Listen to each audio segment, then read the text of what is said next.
Ayan, ito yung saranggola namin. Ayan, ito lang ang pangambag namin sa kampanya. Pasensyaan nyo na.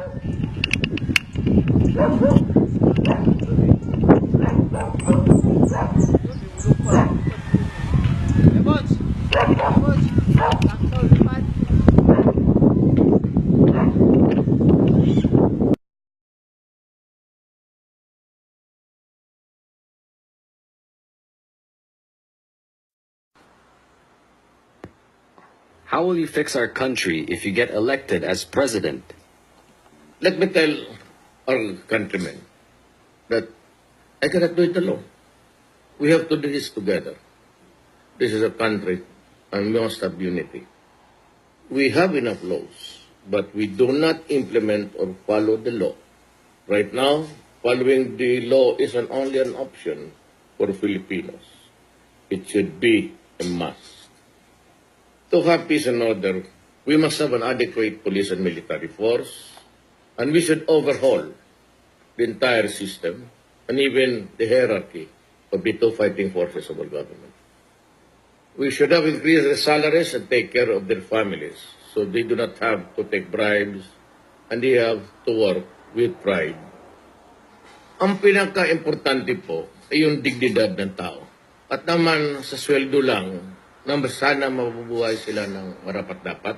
The only way to do that is really na increase the salaries. Kasi talaga ngayon mababa at hirap sila.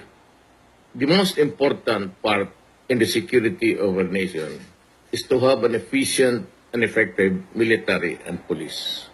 And therefore, we have to take care also of their welfare. But while waiting to perfect a system, we can call upon our citizens to enforce the law and make arrests, for after all, it is already allowed under the present laws of the land. Lahat naman tayong Filipino, we want to fix our country. Sa Davao, I have inspired them to make the city great at nagawa namin. Nagawa ko, kaya natin, kaya ninyo, and we can inspire the whole of the Philippines.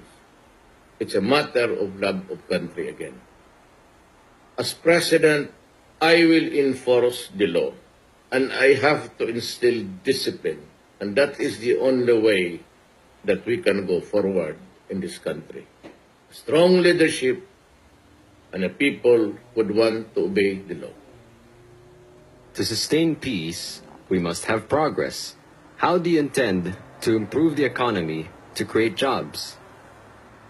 In any country that has progress, there has to be industrialization. To create jobs, we must create factories. We have to build industries. We have to realize our long dream of having our own steel industry. For example, we export ores and the raw materials for steel, and we buy them back as a finished product. Compounding the expense, steel is needed everywhere. It is, as a matter of fact, the mother of industries. Everything you see around comes from the earth called steel. We generate jobs. Pati ako, nag-i-import pa ako ng steel para sa bahay ko. Our steel mill can do it for us to build our weapons, our cars, and someday we can build all of our needs in this country if we have the steel mills. Nagawa ng Taiwan, Japan, South Korea, and other nations sa kanilang steel industry. Nauna pa tayo sa lahat noong 1960s. Matignan mo ngayon, nag-i-import tayo. Galing ang raw material sa atin. Tingnan mo ang South Korea and the rest of Asia. They are progressing and they have the steel industry to rely on, the backbone of industrialization. It's about time we have our own. We will welcome investors and we will fix our laws and come up with the code of economics. We will open our country for business, for investment. We will give investors more than what the other countries are giving, better than what the other competing countries are giving them. The problem in the Philippines today is that we have laws that are convoluted and the red tape is really a disturbing problem. I would assure you that I will make our economic policies and laws simple, believable, and protect the investments that would come in. Alam mo, sa siyudad ko, I have imposed this rule of acting on whatever permits clearances a 72-hour limit. Pag hindi mo nakumpleto yan or hindi mo ginawa within 72 hours, you are no longer allowed to release it to the person or the persons concerned. You have to give it back to my table sa City Hall with an explanation why it took you more than 72 hours to act on the papers. At ako naman, ang policy ko is pag may difference yung isang opisina, especially corruption, mga pixels, I go into a complete change. Chief of office hanggang janitor. Yan ang policy ko sa Davao. Pag nagkamali, and even police, hindi lang may police dyan and there is a lucrative drug business inside the city, I will change the police and every policeman. Yung kasalanan ng isa, kasalanan ninyo ng lahat yan. Lalo na if it involves people connected with security. You have mentioned that the Philippines has many islands, and since foreign business know exactly what they need, we can lease an island to them where they can build their factories and businesses according to their own needs and rules, like a business island patterned after Hong Kong. One way to do it really is to attract people. Now, there are islands available here in the Philippines. It might be small, it might be big, but if it suits well to the business, parang ibigay mo na sa kanila without really giving up anything under Philippine law. And parang yung isang island nila, parang factory na yun nila. They can run their own show, discipline people there, and they can configure the island to their needs. Now, instead of a factory, I give you an island. Okay, put your business there, obey the laws of the Republic of the Philippines, and you can tailor the configurations of whatever you want in that island. Only that we would ask or demand that you protect our environment. By doing this, we create jobs. Hindi na pupunta yung Pilipino sa labas, it creates jobs here within our borders and within our islands. And they can do business and the livelihood of the people assured.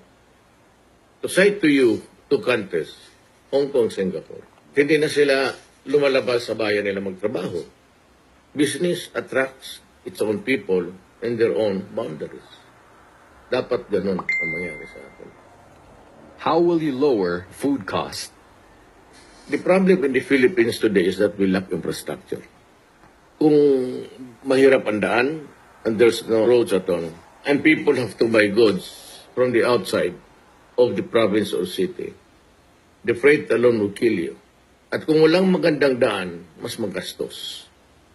Kasi mas maraming gasolina ang gamitin. And one other also is yung mga checkpoints ng police.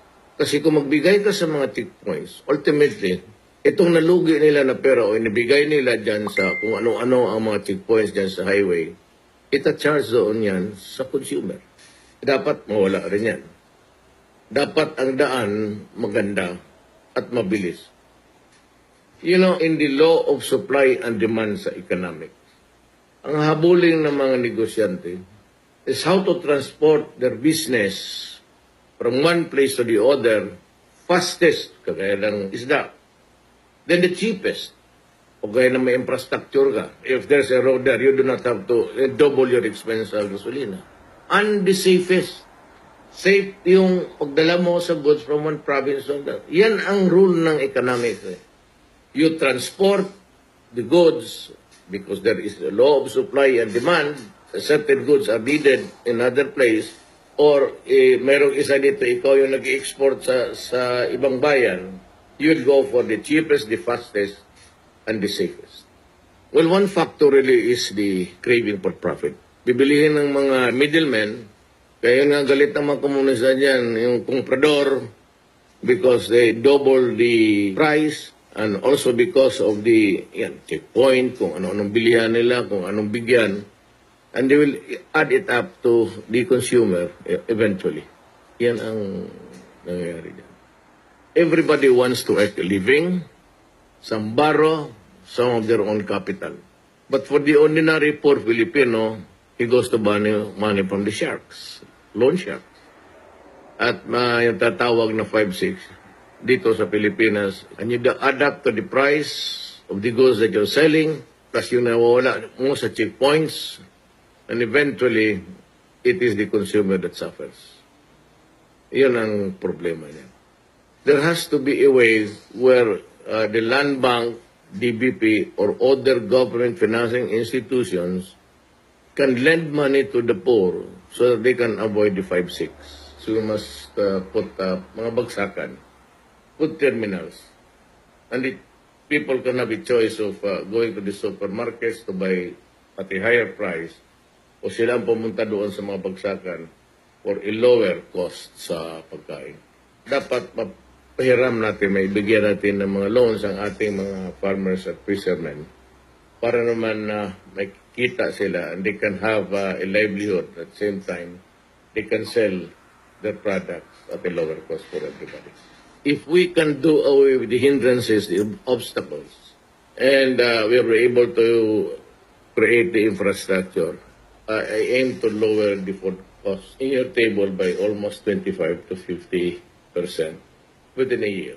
This is the real trickle-down economics. What about education? To do this, we must promote value education. Our government, TV, radio, and mass media, all the resources should be able to concentrate on educating our children, building character, and we must teach the values of hard work, ethic, honesty, cleanliness, self-respect, and the molding of character, of self-reliance. Discipline that have started in Davao is now being enforced by the people themselves.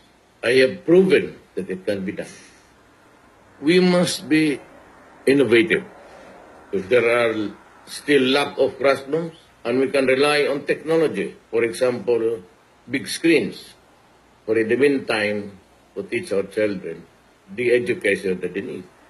Any parting message? Lastly, we must do our work with dignity. We must be able to realize that to progress materially and spiritually, we must be proud of ourselves and learn the dignity of labor and to respect everybody's job. Pride and love of country and dignity will be the spiritual force.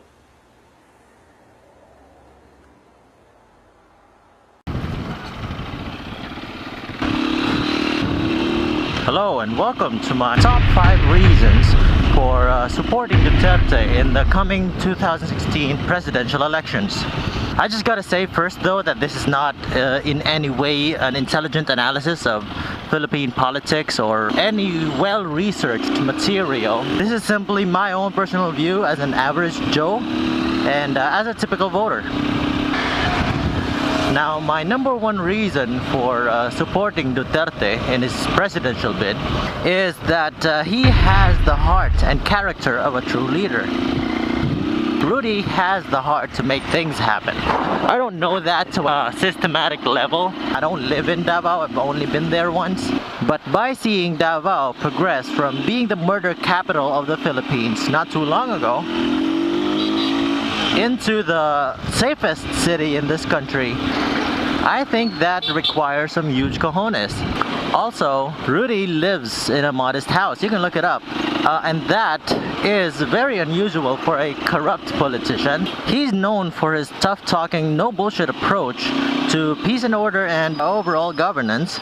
The public is used to the typical politician response to pretty much everything. We're looking into it, considering this, we're doing that, doing our best and all that. Rudy speaks as a person genuinely, not as a typical politician with high consideration for public approval.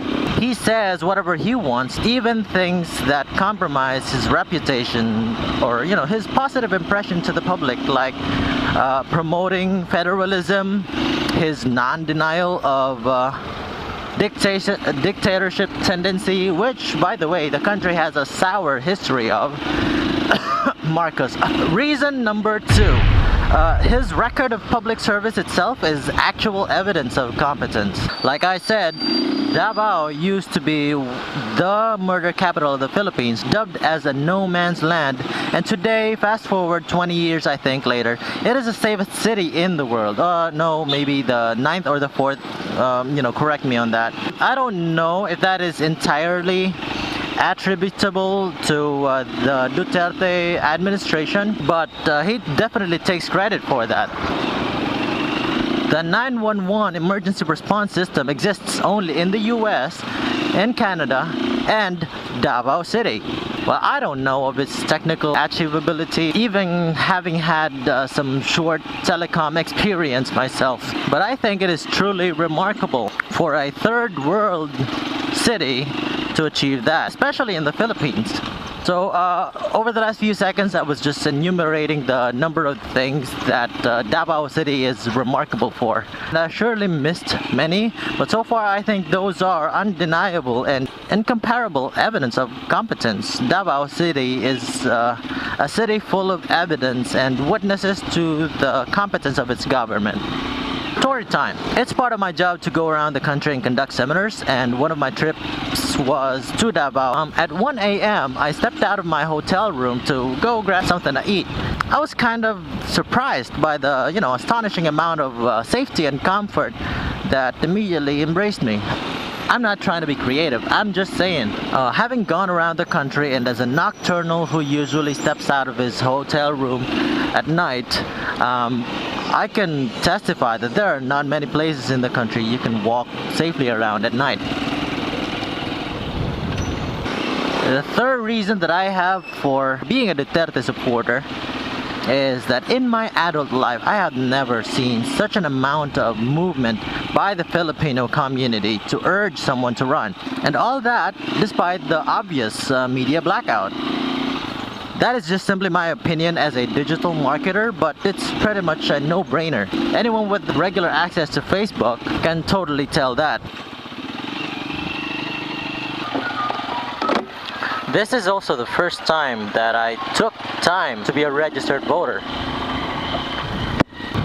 It's the first time that I feel that my vote counts, knowing that there are at least 102 million Filipinos as of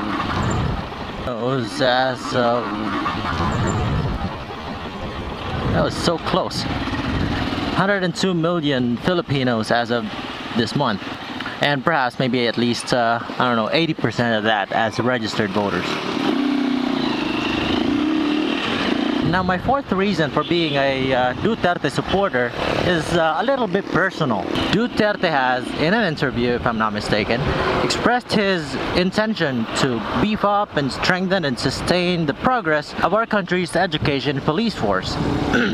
Teachers are, I think, the foundation of information, the key individuals, the force responsible for raising a generation of informed, educated, globally competent citizens.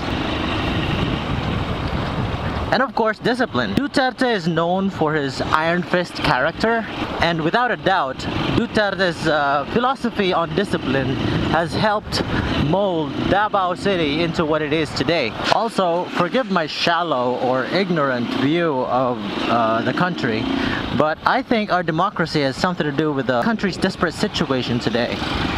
And of course, do enlighten me on that matter, because I'm just a regular Joe. I don't know much about Philippine government. The country's police force also is a division stained by corruption. I've had my glimpse of that myself from a personal and professional level. Now, to support them on a Duterte level, and I mean Davao City Police Force is the country's best, and it's that way because of a reason.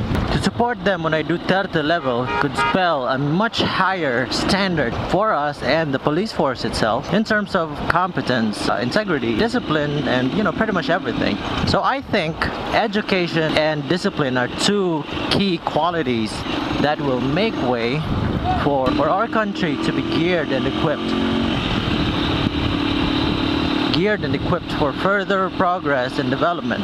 Ambitiously, hopefully, the Philippines under the right leadership can reflect Davao's undeniable progress. And for my fifth reason of being a Duterte supporter, we all know Davao City is just a city, and what works there might not work for an entire country. But given Duterte's record and his character and his achievements and pretty much everything that I've said so far, who else could possibly boast of such an achievement?